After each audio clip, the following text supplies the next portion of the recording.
Welcome to the Red Dice Diaries RPG podcast with John and Hannah. Hi. And because we can't go on a real pub crawl, Hannah's going to be taking me on a virtual pub crawl.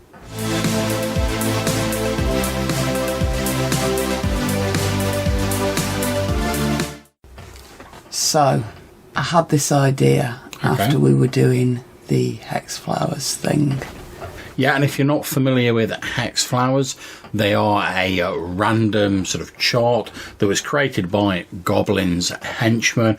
And the idea is it's a sort of a random chart, but with a bit of a memory in inverted commas, because the position you end up in on the chart affects your next roll. We'll put a link to our original post and to Goblin's henchmen's Hex Flowers in the description of this show.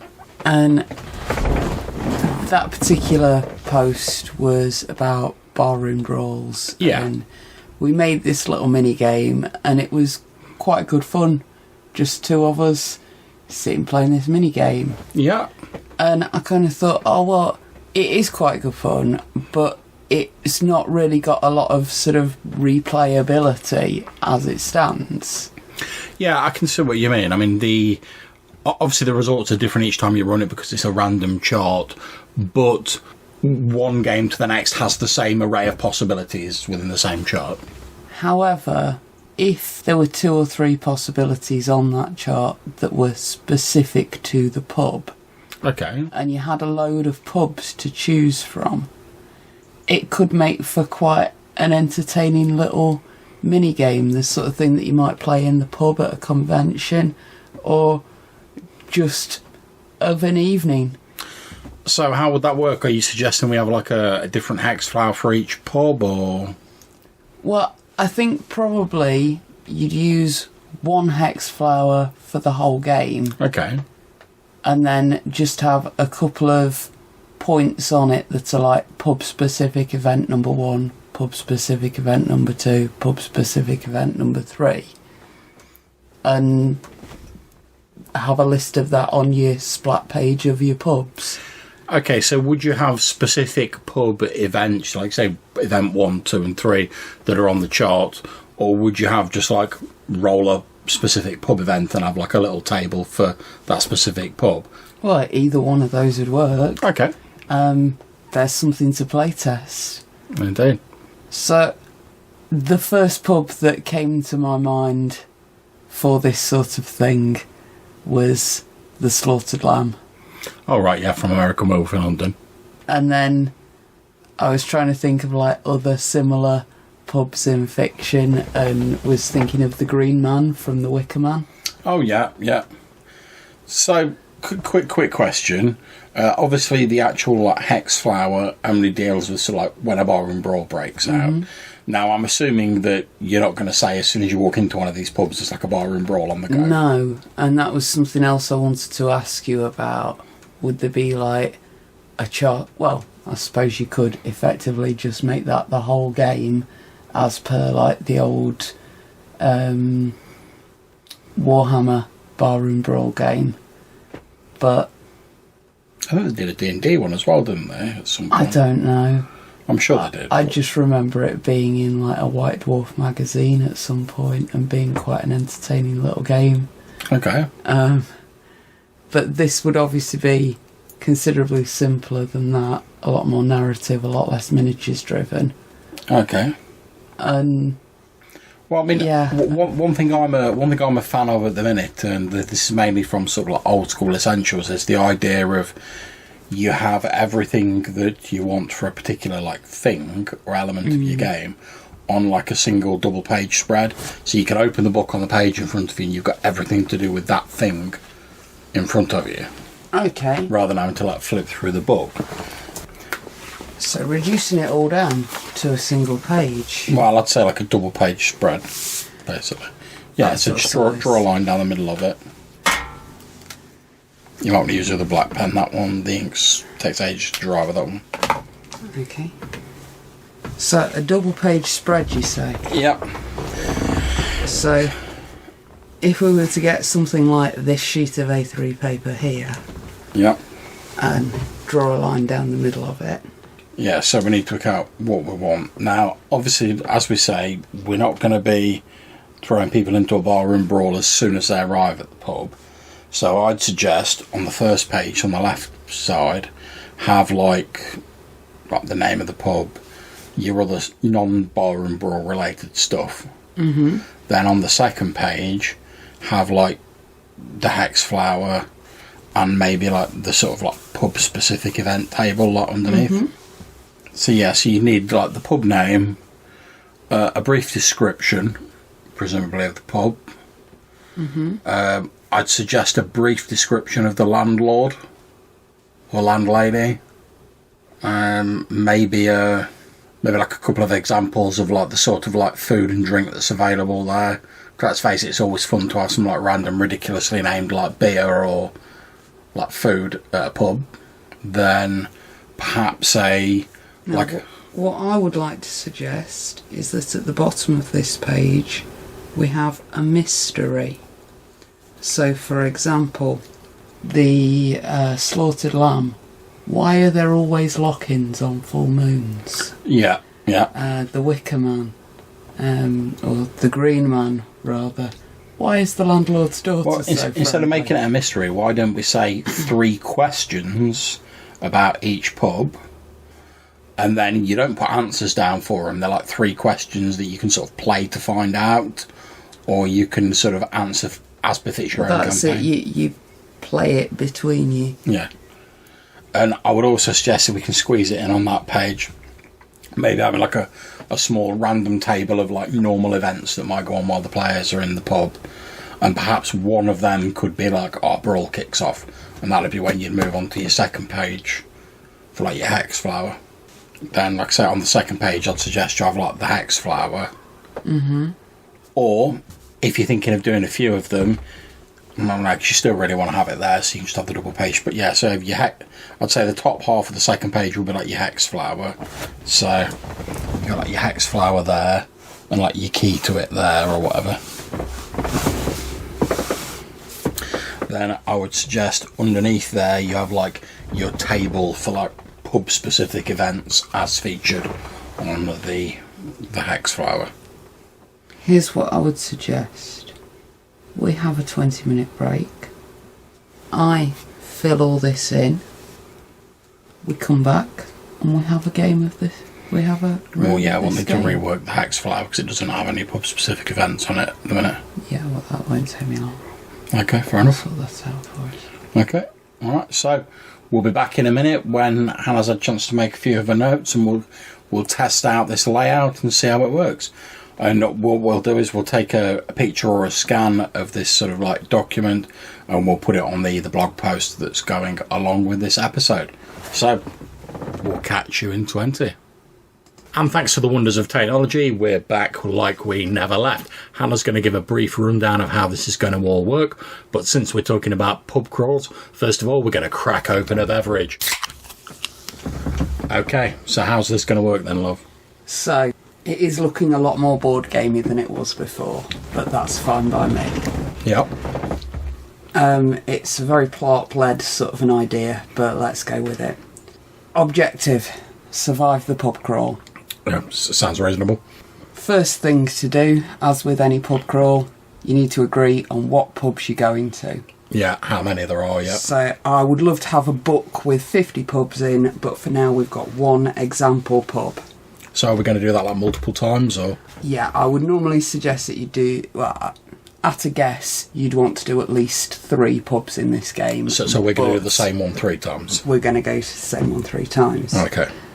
Step 2 would be to define who your characters are. So I'm going to be a bard. You're going to be... And I'm going to be playing a dwarf who is effectively, old D&D style, is a fighter. Sure, they've got some abilities that mean they're great in dungeons, but we're in a pub, so it's not really going to come into play. So all we need to keep in mind is I'm a sort of fightery character with a beard. In future, it'd be nice to have another chart that gave each character class a particular ability within the game or something like that, just so you can customise it that bit more. But it's not really that important to see whether the game would work. Yeah. Step 3 would be select which pubs you're going to. Well, we've only got one, so we're going there. Makes it nice and easy. That's how I like my pub crawls. Step 4. In each pub, Going to roleplay 3 rounds. Okay. So you say roleplay, how's that going to work? Is it going to be like a normal roleplay session, or...? Sort of. We've got a little description to look at. Then we're going to roll a random event for what's happening in the pub. We're going to decide how we react to it. Okay, cool. Effectively, you get to GM for me, I get to GM for you. A lot more... This is just about having a laugh with your mates while we're all stuck in lockdown. So, each pub is going to have a number of NPC boxes. Okay. Since we're right at the start of this and we just want to see how it goes. Yeah, just a little play test, isn't it? This pub has 3 NPC boxes. Okay. And that we have 1 per player plus 1 per pub, which makes 5. And as we said, if this seems a little bit bewildering, as we mentioned earlier, it does relate to a previous episode we did and a post that we put on the blog, and there'll be links to those. So if you don't get all of this straight away, don't worry about it. Go back, have a look at that blog post, have a listen to that original episode, and we'll show you pick it up. It's really not complicated. So, Dwarven Fighter, what's your name? Oh, I don't know. Normally I'd just fire up like a random Dwarven name generator and... I don't know, I'll go for Ragnar, that's a stereotypical name. Oh, now I've got to give you a name, haven't I? Well, if I'm going for my standard bard character, then it'd best be called Kate, short for Bob. I'm just putting down Kate, so I'm not saying Kate short for Bob all the time. So, okay. Where's my little description? We enter the slaughtered man, walking past the dogs chained outside. The locals turn and stare. Silence fills the room, and the Rubenesque landlady gruffly asks, "Are you local?" Well, since I'm a dwarf and I'm in a tavern full of humans, I'm just going to be like, and just like look up and down because I'm obviously not local because I'm a dwarf. But I assume I'm used to this sort of this standard of interspecies prejudice and these like scuzzy human bars that my fellow adventurers keep dragging me around. So I'll just sort of like look down on myself and then I'll just be like, no. I'm not. At which point my bardy character will also say, "No, but I do know a local ballad." Okay. So, start a round. You roll 2d6. Okay, let me just bring up the online dice roller that I closed like an idiot a few seconds ago.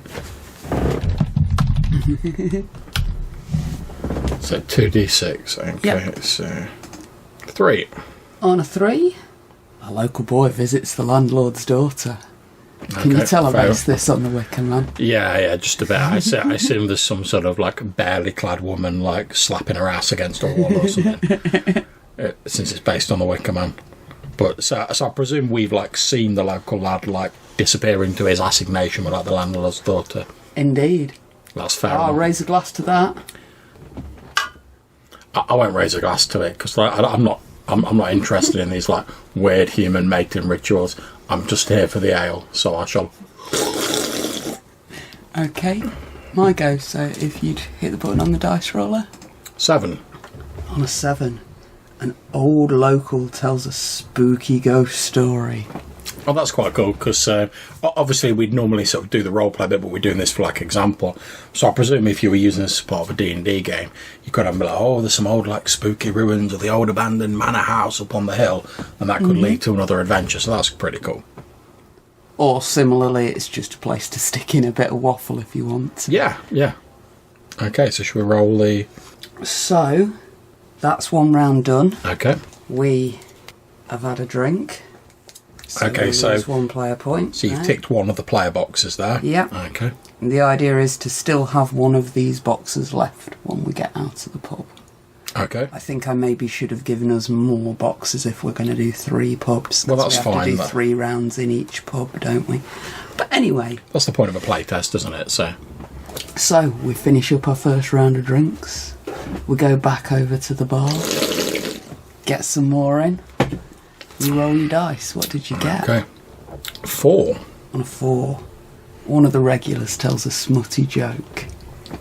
I should probably like laugh along with that, and I imagine I'd probably tell like what in Dwarven society is quite a filthy joke, probably involving rocks and mining, but it'll probably fall on deaf ears in this human bar, because humans just don't really get our sense of humour. I think we're a bit too deep as a species. They're a bit more sort of shallow, like fart and sort of cabbage jokes and stuff like that. Whereas we're not really down with that. If your joke doesn't involve like a metal ore in the first like line, I'm not interested.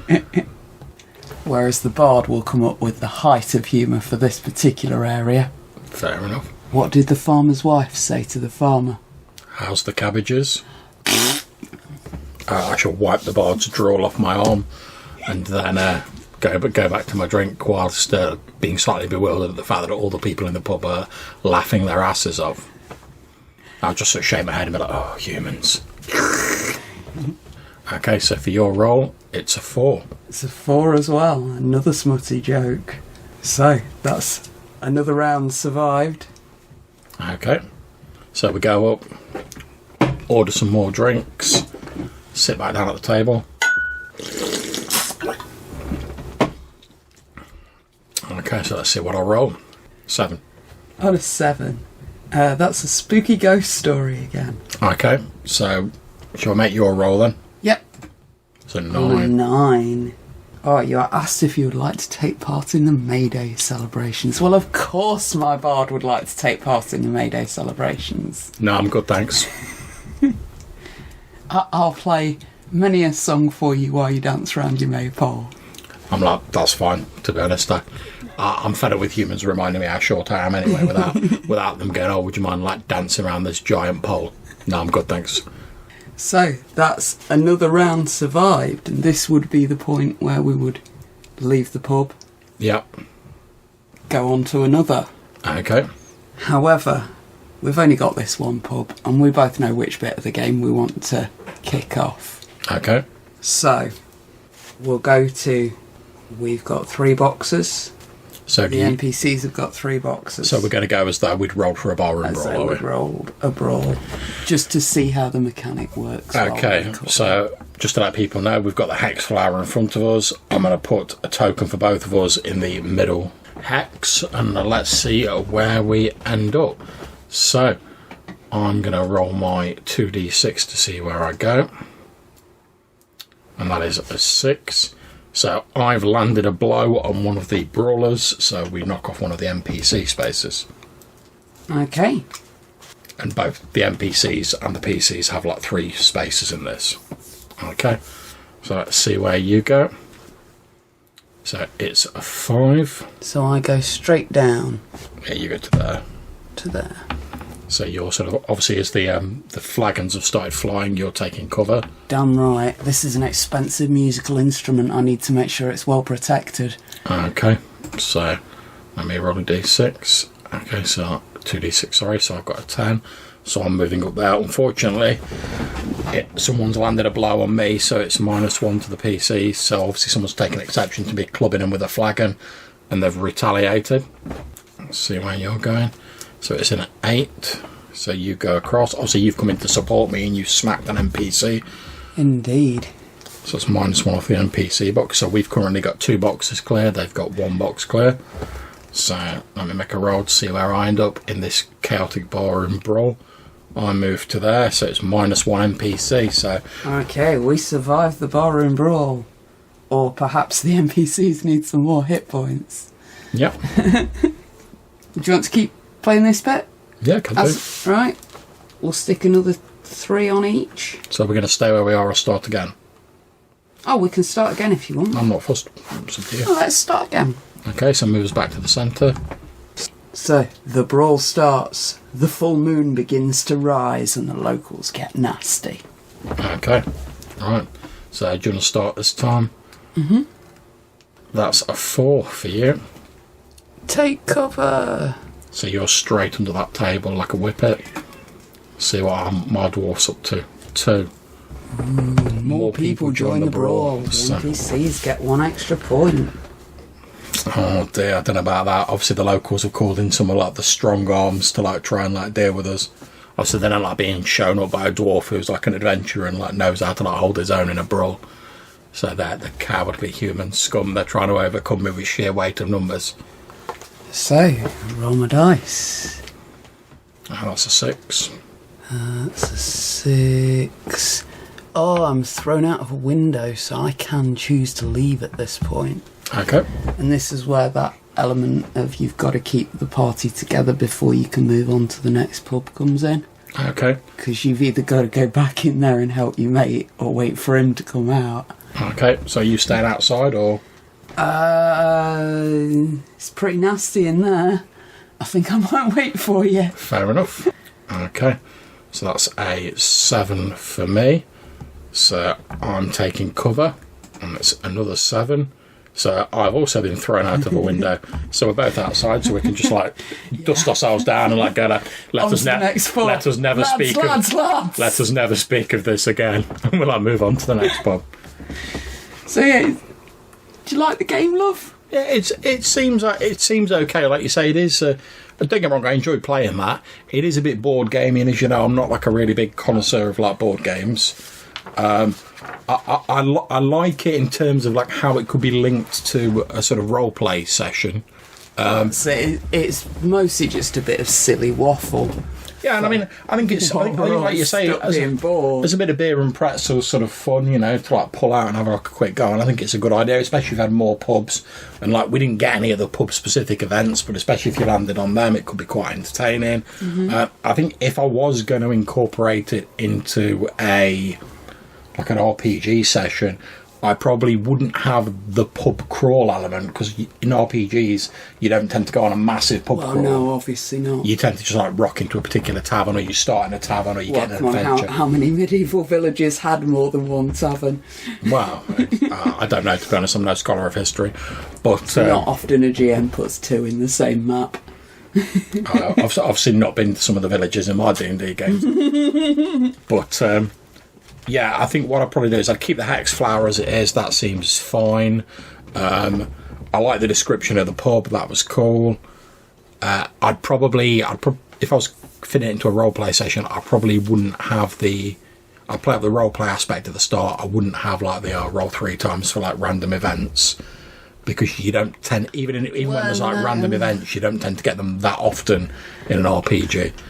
So what I'd just do is I'd keep the actual random events table, but I'd just say for like I don't know, just plucking figures out there. Let's say like every 5-10 minutes the player character spend role playing in the pub. You roll like a d6. If you get like a 1, it's like a random encounter. You just roll to see what random event happens. And obviously one of those can be the brawl blade breaks out. Then you can bust out your hex flower, and on you go. Mm-hmm. That's probably how I'd do it, sort of like fit it in with a more like traditional sort of RPG.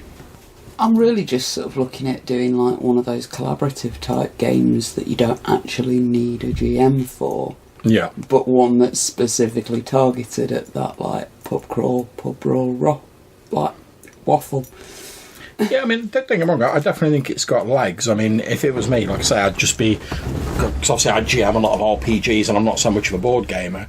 I'd be looking at this in terms of like, right, what elements can I take out of this to put into a standard RPG game? And as I've just been saying, a lot of the stuff that you've got here, with only like a little minor tweak or two, could be very easily slotted into an RPG. So... For me, and again, this is just like fitting into an RPG, I just remove the pub crawl element, just keep it as the one pub, maybe tune down the random events a bit. So, like, because obviously in the board game, you're literally just going into the pub to do the events and get on with the game. In an RPG, you go into the pub for a particular reason. You're getting some adventure hooks there. You're talking to the locals. You're doing all that roleplay stuff. So I'd just say, as I was saying, for every like 5-10 minutes they're in there, roll a d6. If you get like a 1, roll one of the random events, and that's the stuff that's going on in the background while you're doing your other stuff. So you could be there like talking to like the hooded stranger who's like, yeah, I've got a job for you adventuring types, and he's sliding his gold across the table or whatever. The GM rolls a d6, gets a 1, there's a random event, rolls on the table. I've got the bar brawl. So like a couple of the locals start like slagging each other off, fists start flying, and a huge bar brawl breaks out that you're just sort of dragged into. And I think yeah, it could definitely work in that sort of scale for an RPG session.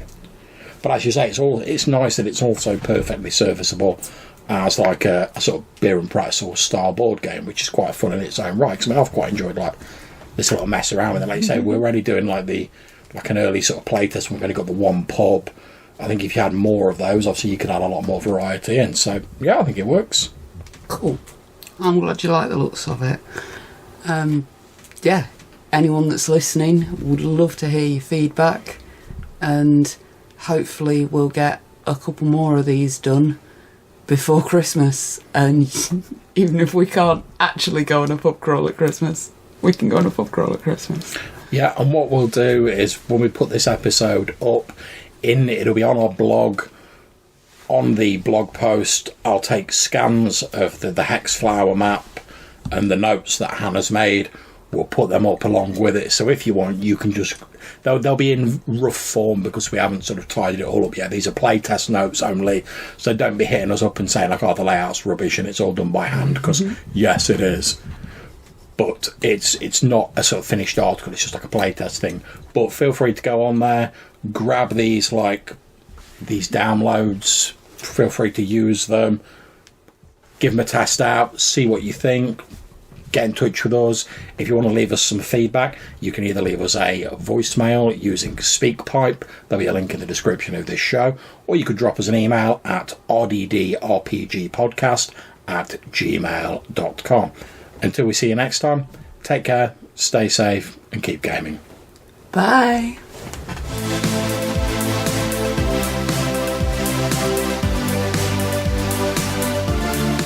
Ba-da-da-da-da-da-da-da. Ba-da-da-da-da-da-da-da. Ba-da-da-da.